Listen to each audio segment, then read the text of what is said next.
much for having me here tonight. I live right across the bridge, so it's nice to be in the neighborhood. And to have my father here and my partner, and also Pat Ewert, who's the representative from Kelly Cassidy's office, is also historically part of the first partnership that was designated legally married in Illinois last November. So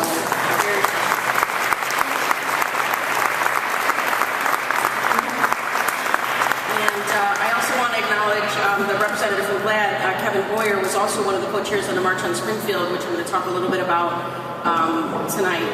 I'm sorry that Charles Katzenmeyer couldn't be here. He had a personal issue to deal with, so you get me tonight only. So if you have any questions afterwards, I'm happy to answer some questions. But I thought I'd talk a little bit of Chicago LGBT history and how we got here today, and where we need to go, because marriage was not the end. It was a little bit in the way, in fact, of other things that I think we need to accomplish. I started work in Chicago LGBT media in 1984, 30 years ago this month. I started at a newspaper called Gay Life Newspaper. The Chicago LGBT movement was really vibrant at that point in time. It actually had already been very active for decades prior.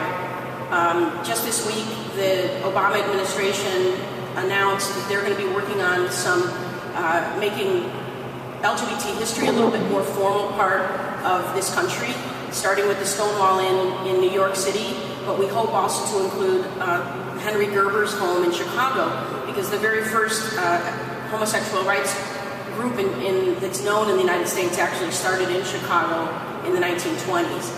So we have a very rich and long history of movements for civil rights overall in Chicago, but also for the LGBT community.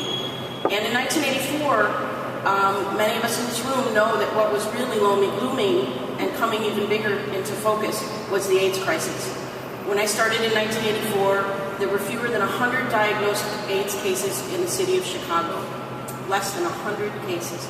We've had more than 20,000 since that point in time. And the community in Chicago is obviously forever impacted by the losses that we experienced during the 1980s, 1990s, and through today.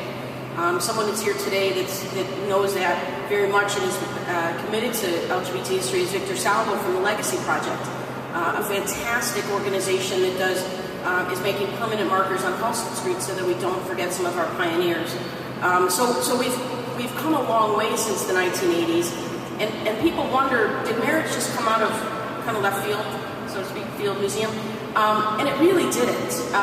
We had actually people that were talking about the word marriage in our community starting in, probably before this, but officially undocumented in the 1950s.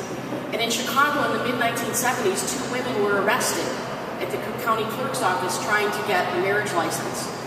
For their efforts, they were almost banned from the gay community because the gay community didn't approve of that style of activism, and they thought it would hurt the movement for gay rights. And even subsequent efforts to get marriage licenses also were not really supported by a vast majority of the LGBT community. AIDS was a priority, LGBT rights, just basic rights to a job, public housing and public accommodations were really on the forefront. But what I think people eventually realized that there's a couple reasons that marriage came to the forefront, somewhat accidentally, but then people realized why it was so important. For one, many of the rights that were being affected during the AIDS crisis would have been solved if people had been married.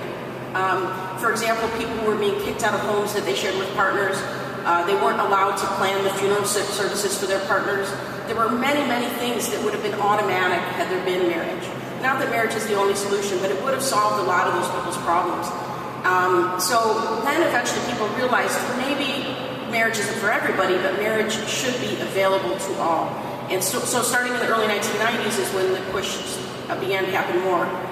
And while I don't believe the government should be involved in marriage at all for straight people or gay people, I did see the value that for the LGBT movement overall, because covering pride parades, covering International Mr. Leather, covering all these things that our community does, most of our straight colleagues don't really understand the gay community through those things, but they do understand us through the lenses that they normally see out of, and one of those is the tradition of marriage.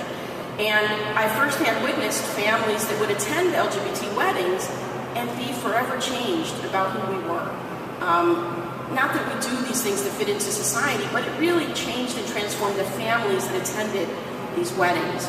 And so therefore I really kind of saw the value on a social movement scale that marriage was changing our society. When you saw weddings on the covers of mainstream newspapers, especially when 10 years ago Massachusetts became the first state to legalize it, that was transformative for our society. And it really did help along our movement in many other ways, not just in marriage. I believe we got some of our federal and state protections that were short of marriage because people didn't want to get us marriage yet. So some of our strongest allies in the Democratic Party and even the Republican Party would support hate crimes legislation in ways they didn't before, civil unions legislation in ways they didn't before, as a way to compromise and give us something before they could really support marriage. This was definitely the case with people like President Obama, Hillary Clinton. These people are only very recent converts on the record recently to say that they were for full marriage equality. And so in the meantime, what we got was a whole lot of other progress for the LGBT community.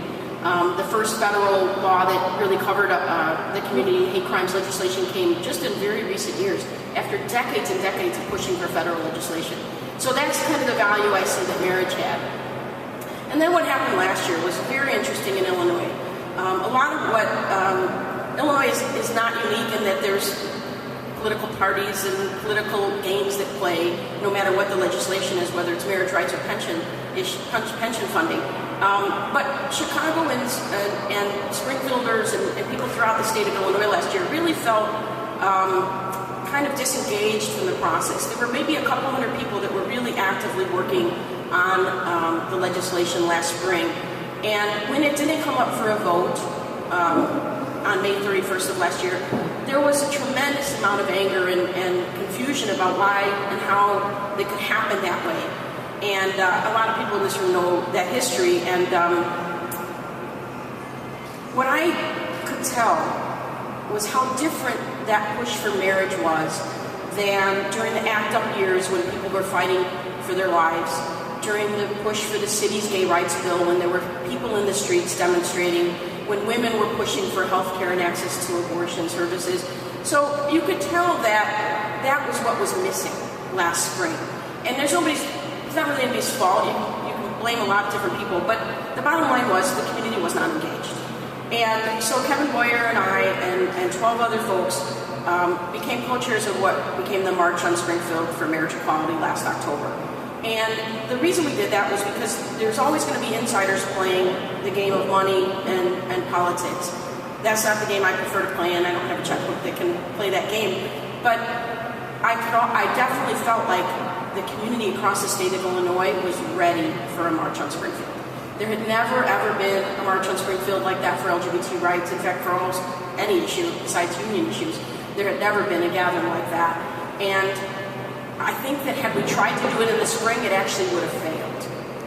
I do not think this community was motivated enough. I think we thought it was just going to be handed to us as a matter of course, a matter of fact. We deserved it. The Democrats had a supermajority. This is what we're going to get. Well, we learned the hard lesson that just because you vote people into office doesn't mean you give them the backbone to do the work without pushing them and holding them up. So that's what happened with the March on Springfield. And it's interesting because many of us that were involved in the March on Springfield, like I said, didn't even care about marriage as a priority.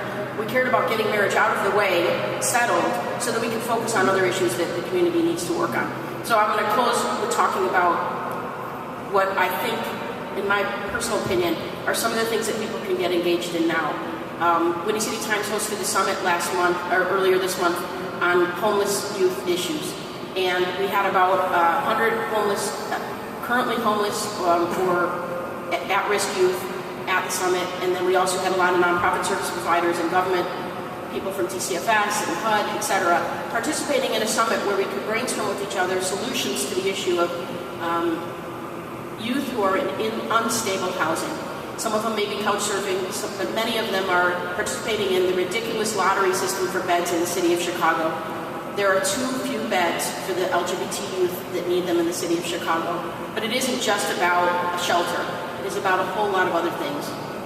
So over the next few weeks, we're going to release a really detailed report about how people in this community can get engaged on this issue in a way that's meaningful to the youth.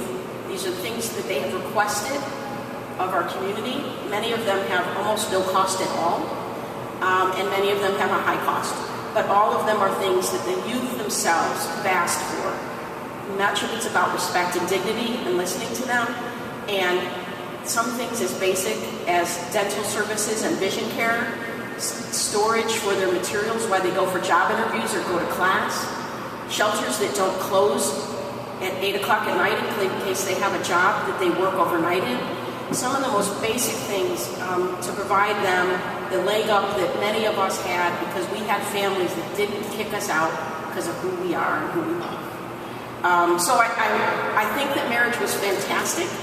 None of these youth see that as a priority in their lives at their age group. And many of the people we talk to, it's not a priority. So I think it's time that now we start to shift and talk about these issues, especially for the most at-risk people in our community.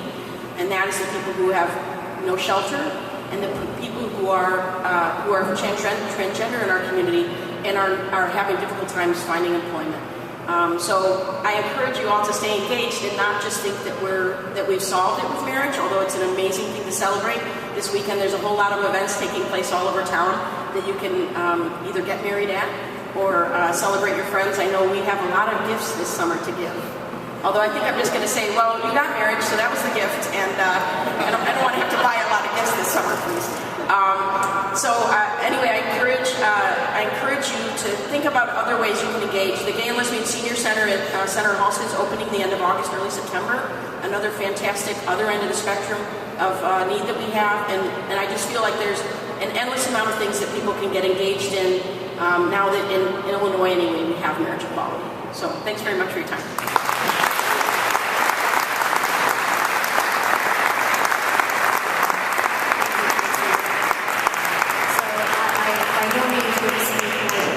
Words we can't follow her whatsoever, other than to say a shameless plug is we do weddings here. So.